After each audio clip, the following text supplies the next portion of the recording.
Hello friends, I hope आप लोग अच्छे होंगे।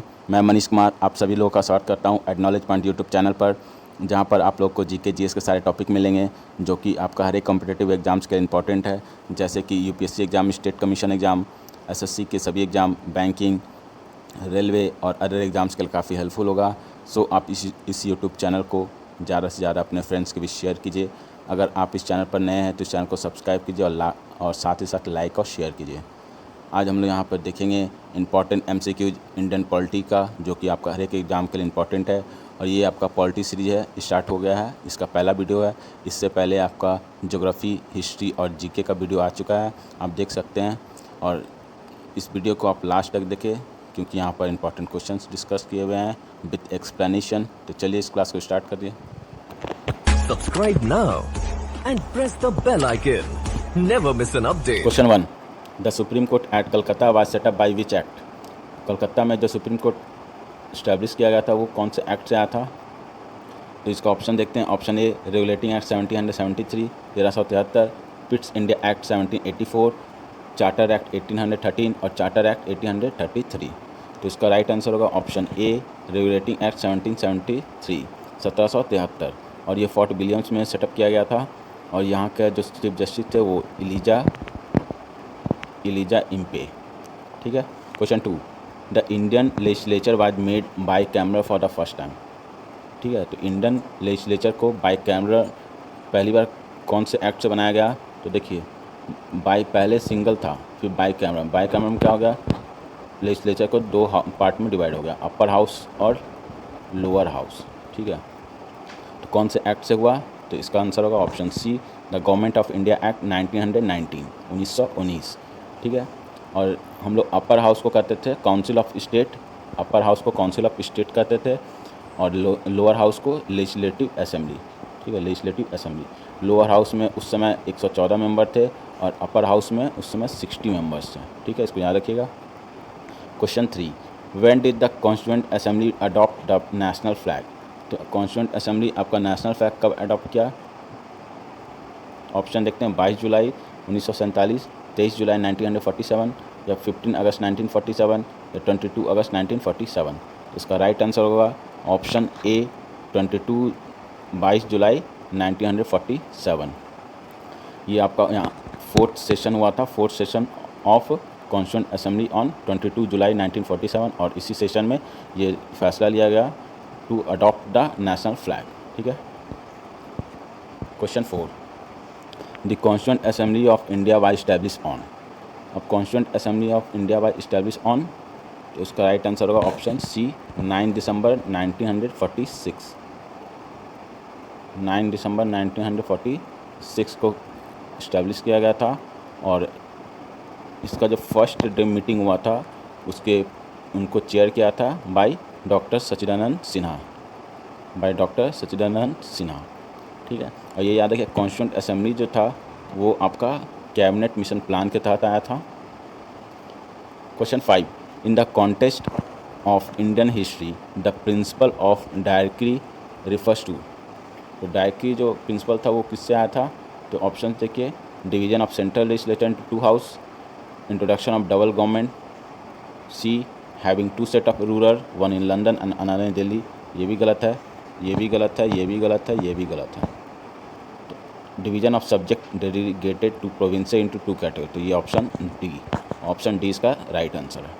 ठीक है, तो ये डायरेक्टरी क्या होता है? तो डायरेक्टरीज में आपका दो, इसका मीन्स समझिए शॉर्ट में कि डबल रूल। तो डायरेक्टरीज मीन्स हो गया आपका डिवीजन ऑफ लेजिस्लेचर सब्जेक्ट्स। ठीक है। Question 6, the Indian constituent assembly was establish under.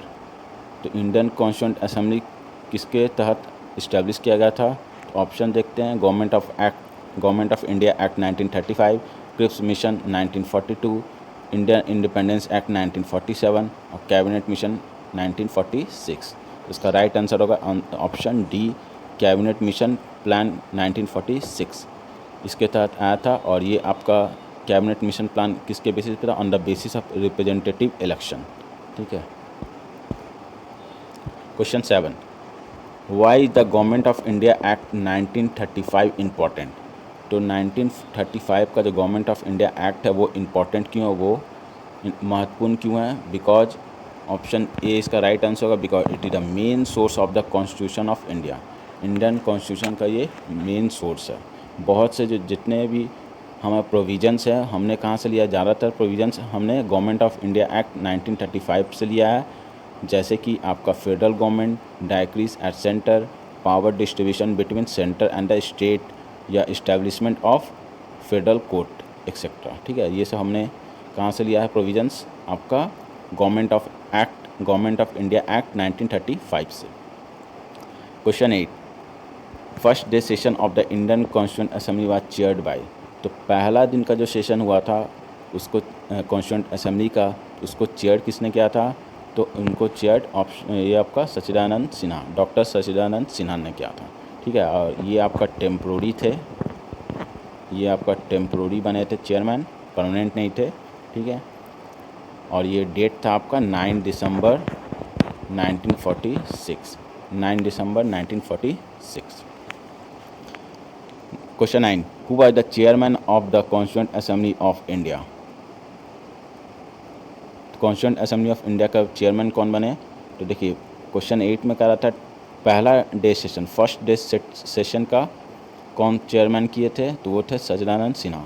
लेकिन परमानेंट चेयरमैन कौन हुए? तो option A doctor Rajendra Prasad. Doctor Rajendra Prasad was the permanent chairman of the Indian constituent assembly. और इनका जो डॉक्टर राजेंद्र प्रसाद का नाम किनके द्वारा प्रपोज किया गया था? By JB Kripalani. ठीक है, ये इंपॉर्टेंट याद रखिए, इनका नाम कौन आगे बढ़ाया था? तो JB किपलानी, JB किपलानी। ठीक है, next question 10, the constitution of the India was completed on. तो कॉन्स्टिट्यूशन ऑफ इंडिया कब कंप्लीट हुआ था? तो ये आपका बनकर तैयार हो गया था 26 नवंबर 1949 को, 26 नवंबर 1949 को। और ये आपका 11th सेशन था, 11th session of the constituent assembly, 11th session of the constituent assembly. और इसी दिन सभी मेंबर्स के द्वारा पास किया गया था। और जो कॉन्स्टिट्यूएंट असेंबली के प्रेसिडेंट थे डॉक्टर राजेंद्र प्रसाद, उन्होंने साइन भी किया था।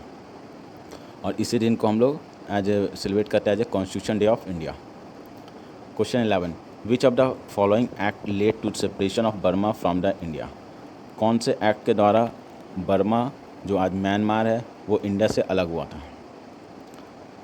तो ऑप्शन देखते हैं। Option A India council act 1909, government of India act 1919, independence act 1947, या गवर्नमेंट ऑफ इंडिया एक्ट 1935। तो इसका आंसर होगा option D, government of India act 1935। ठीक है, 1935। और ये आपका इफेक्ट में कब आया था, लागू कब हुआ था? तो अप्रैल 1937। ठीक है, question 12, who give the idea of constituent assembly firstly for the formation of the constitution of India? तो कॉन्स्टिट्यूएंट असेंबली का आइडिया किनके द्वारा दिया गया था for the formation of constitution of India के लिए? तो इसका आंसर होगा ऑप्शन ए, स्वराज पार्टी। स्वराज पार्टी के द्वारा ये आपका आइडिया था कॉन्स्टिट्यूएंट असेंबली का सेटअप का, जिससे कि हमारा संविधान बन सके। तो स्वराज पार्टी जो फॉर्म किया था आपका रांची में, याद रखिएगा स्वराज पार्टी आपका फॉर्म कब किया था? इन 1934 में, और ये रांची में हुआ था।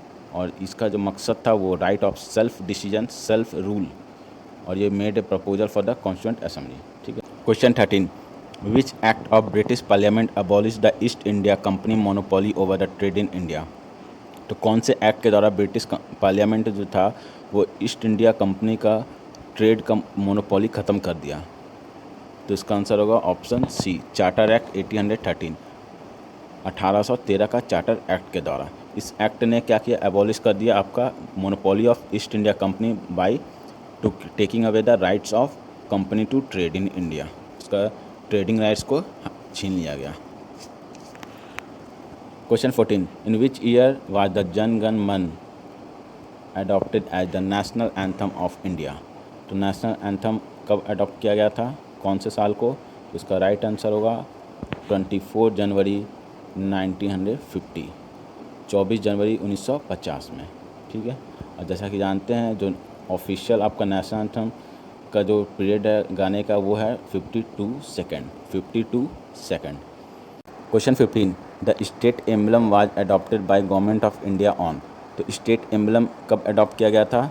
ऑन 26 जनवरी 1915 1950 में 26 जनवरी 1950 गवर्नमेंट ऑफ इंडिया एक्सट्रैक्ट किया था इसको कहाँ से लाया था? From Ashoka pillar at Sarnath. Question 16 the chairman of drafting committee on the constituent assembly. तो ड्राफ्टिंग कमेटी के चेयरमैन कौन थे? तो इसका आंसर होगा option C doctor B.R. Ambedkar. Doctor B.R. Ambedkar ये आपका ड्राफ्टिंग कमेटी के चेयरमैन थे और ये ड्राफ्टिंग कमेटी आपका कब सेटअप किया गया था? ऑन 29 अगस्त 1947 29 अगस्त 1947 को। Question 17 the constitution day of the India is celebrated on. तो हम लोग कौन से दिन को कॉन्स्टिट्यूशन डे मनाते हैं? ऑन 26 नवंबर। ठीक है, और साल कब बनकर तैयार हुआ था? 1949 को अडॉप्ट न्यू कॉन्स्टिट्यूशन जो था हमने 26 नवंबर 1949 को अडॉप्ट किया था। ऑन 26 नवंबर 1949 को ही सारे मेंबर्स के द्वारा पास किया गया था और उसी दिन डॉक्टर राजेंद्र प्रसाद जो कि प्रेसिडेंट थे कॉन्स्टिट्यूएंट असेंबली के, उन्होंने साइन किया था। ठीक है। Question 18 how many women members were there in the Indian constituent assembly. तो टोटल नंबर ऑफ वुमेन कितने थे in the constituent assembly?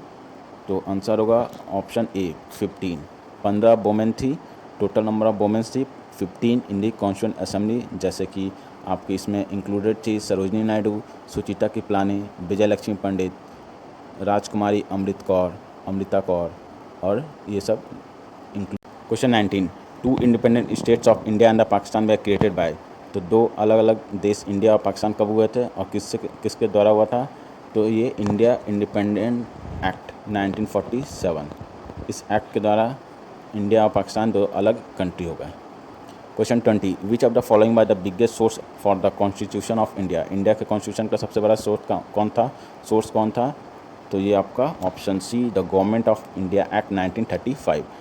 Government of India act 1935 जैसे कि इसमें काफ़ी कुछ था, डायक्री सिस्टम, आपका federal court act of India, फिर separation of power between centre and the state.